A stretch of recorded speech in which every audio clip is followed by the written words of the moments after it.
Morning, everybody. Welcome to Chassidus in the morning.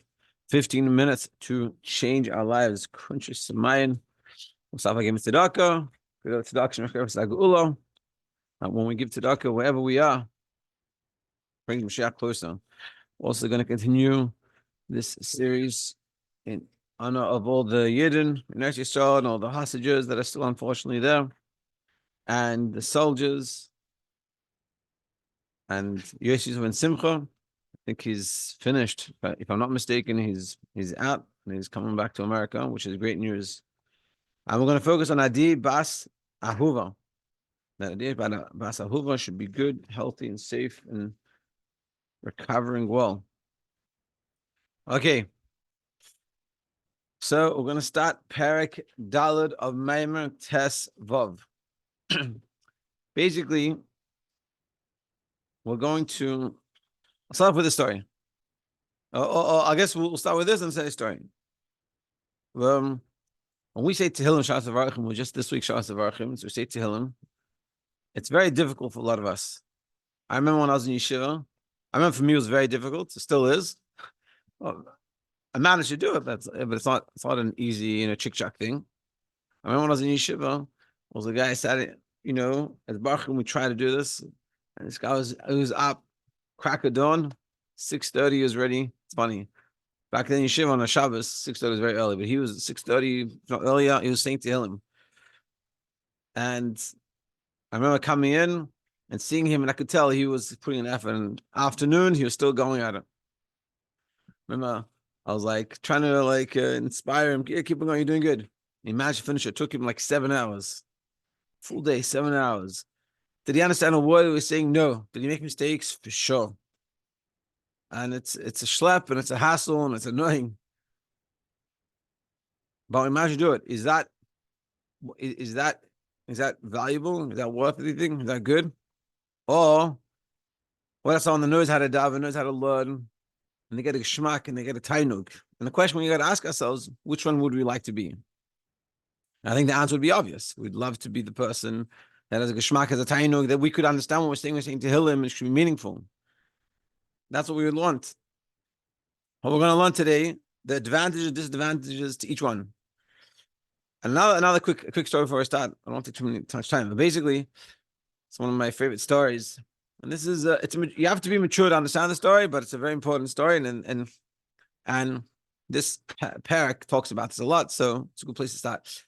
So basically, there was a guy that he became a chassid of the Alter Rebbe. He was a misnagid. He lived in Eretz Yisroel. In those days, Eretz Yisroel had no economy. People Yidden went to Eretz Yisroel because it was a holy place. They wanted to learn in a holy place. And that's all the thing they did. And no one went to Eretz Yisroel to make parnasa, to have business ideas. It was just to go learn, solely learn. And that's why I need to be supported from outside support, because there was nothing there. So this guy was a misnagid, and somehow he got wind of the chassidus. He heard about it, and he started getting connected to it. And he decided he wants to go be by the Alter Rebbe. So he traveled. In those days, traveling from Eretz Yisroel to the Alter Rebbe wasn't an easy trip, but he did. He went on this long journey, and he journeyed to the Alter Rebbe. So while he was by the Alter Rebbe, the Chassidim asked him, he said, "We don't understand something. When you were misnagid and you lived in Eretz Yisroel, you learned all day. You came to Chabad by the Alter Rebbe, and you're learning all day. So what changed for you? You doing it's the same life. No, nothing happened. Nothing changed." And seemingly their point is valid. You learned all day. Then yeah, nothing really changed. So he said like this. He said, there's two questions with the same answer. So what's two questions that have the same answer?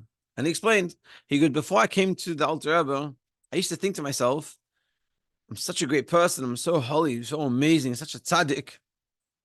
How will there be a big enough Gan Eden that will fit me? You need a special Gan Eden. It's not shaykh. I'm so great. I'm so awesome. So he said, how did I answer this question? I said to myself, Hashem is a kol yachol. Hashem can do everything. So therefore, he can also figure out a big enough Gan Eden for me.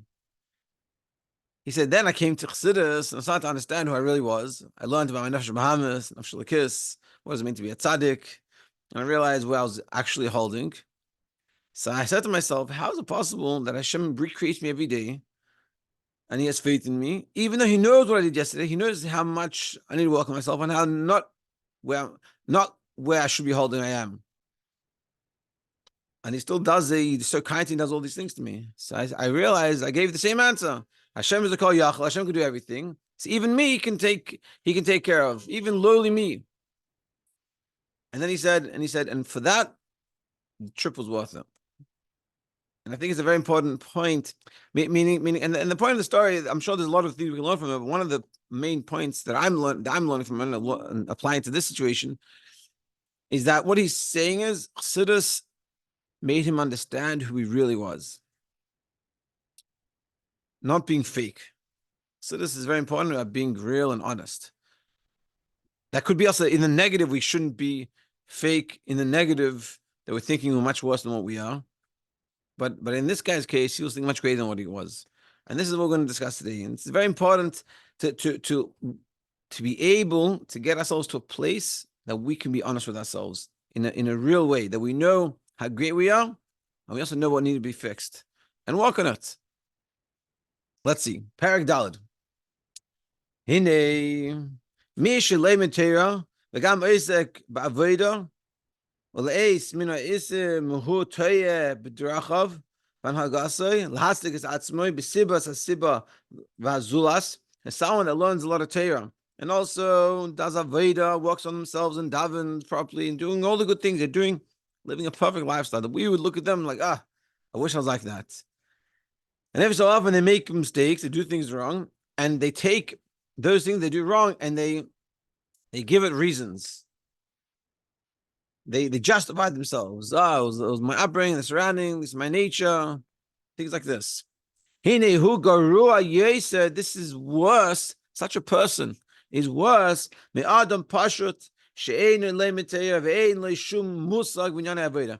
worse than a person that doesn't learn Torah, a simple person, not able to learn Torah, and they don't have any ideas of Avodah working on themselves. They're totally disconnected from Torah mitzvahs. Not because they're against it, just because in those days, if you had the money, you went to learn. If you didn't have the money, you didn't go learn. You didn't have that opportunity. So we're saying that a person that learns and davens, does all the right things and works on themselves, but every so often when they make a mistake, they don't take it and they justify it and they give excuses, is worse than a person that didn't grow up learning anything, that doesn't learn anything, doesn't do any avodah, anything like that. It's a very, very intense statement. Let's see. Sharei, so why is it so much worse? Sharei, Allah ish apashut, because by the simple person, yesh limud zchus al kol panim, there's something to learn, there's meritoriously. Sharei einoi bal Torah, because look, at the end of the day, he doesn't know how to learn. And he also doesn't ruin himself by giving excuses and saying, I lost my Torah. He never had a chance to learn Torah.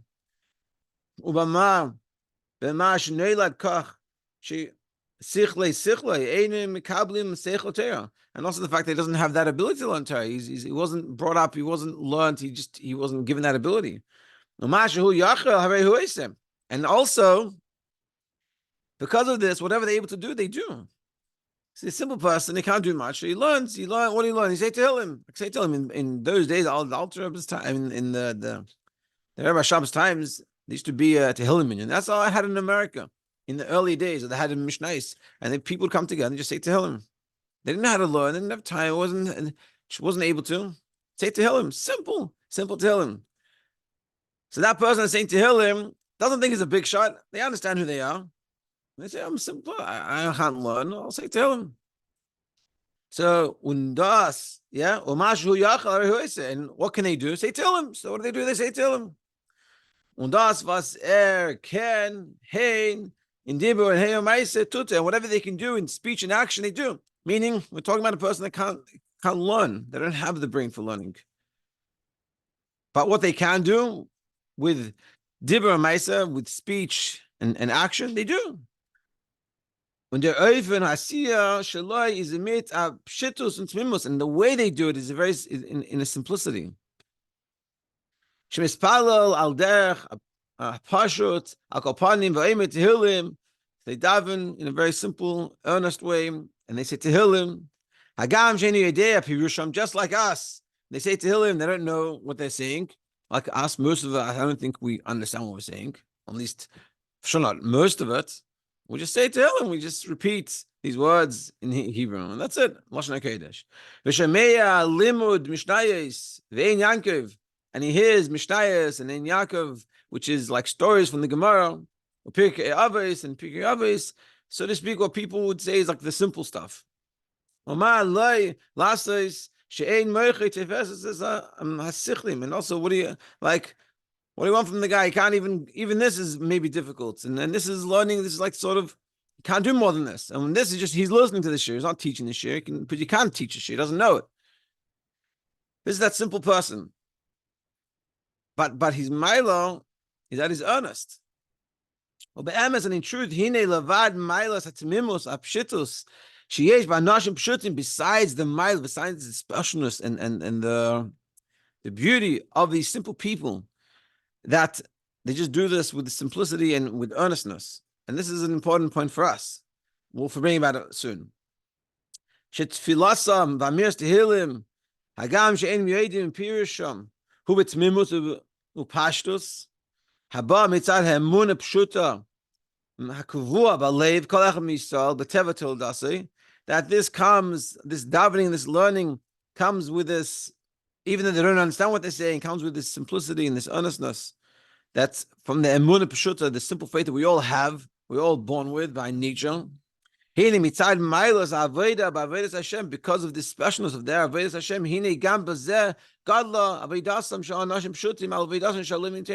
also the avodas Hashem, what they work on themselves is much greater than the people that are big learners. And specifically, it's better than people that are Balei Torah, people that really know the Torah. And they daven. People that daven, they know how to daven properly. They don't understand it. They understand how to connect to Hashem, and they do it. They do all those things. Nevertheless, these simple people that don't know anything and they're doing the maximum they can do, and that maximum is so simple, is much greater. So, why? Because they don't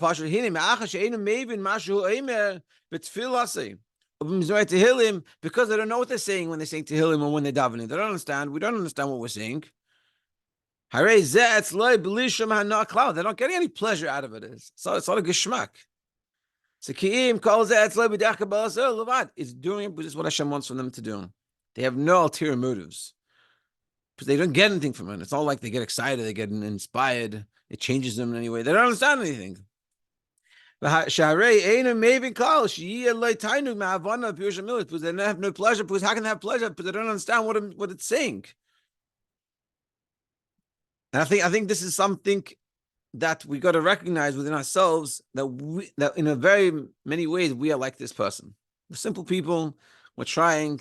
We're not like the old generation that they had a feeling for godliness. They understood things. They connected. I'm not saying we don't do it, but if we want to put ourselves, which person do we more relate to, the simple person or the learned person? I would say we fit more in the category of the simple person.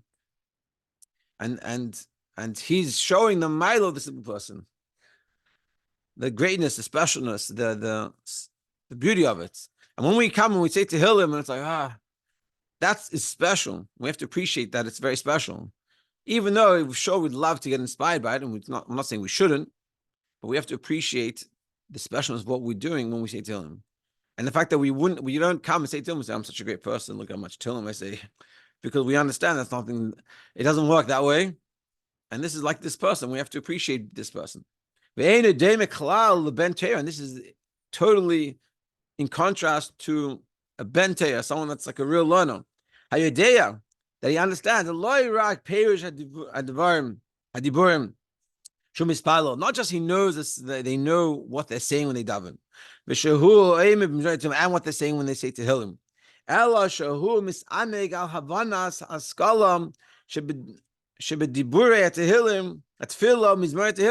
But they even appreciate, not just they know what it's saying, they can understand it, they can think about it, they can get a tainug, a pleasure from it. It's like really, it's really enjoyable. Basic avodah, it's tefillah, and specifically with davening, mesinus, mizbeinen, vanyanim, hamukim, when they daven, they know how to daven properly, they know how to think about chassidus, they know how to connect with the davening. and really get inspired. Hey, who ba l'chlal dveikus b'inyonei ha'askala shehu masig, and what they understand, they connect to. It's like it's transformative. So their whole experience is a very transformative experience, very geschmack, very awesome, very something we would love to all have. That